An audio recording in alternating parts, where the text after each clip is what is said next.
એક નાનકડા ગામમાં રઘુ નામનો માણસ રહેતો હતો. બધા લોકો એને ખૂબ સાચો માનતા હતા. એ ધાર્મિક અને મદદગાર હતો, કારણ ગામમાં હોય ત્યારે એ ક્યારેય ખોટું બોલતો નહીં, કોઈનું નુકસાન પણ કરતો નહીં. પણ રઘુ પાસે એક વાત હતી. એ ફક્ત ત્યારે જ સાચો હતો જ્યારે એને કોઈ જોતું નહોતું. એક દિવસ રઘુને શહેરમાં જવાનું થયું. રસ્તામાં એને ભરેલો પર્સ મળ્યો.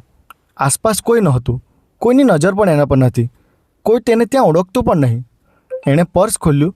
પર્સમાં ઘણા બધા રૂપિયા હતા, એક ઓળખપત્ર હતું અને એક નાનકડો કાગળ હતો. કાગળમાં લખેલું હતું, આ પર્સમાં મારી મહેનતની કમાણી છે. જો પર્સ મળે તો ભગવાન કરીને પાછું આપજો. રઘુના મનમાં બે અવાજ આવ્યા. એક કહેતું હતું, તને કોઈ નથી જોઈ રહ્યું, તું તારી પાસે રાખી લે.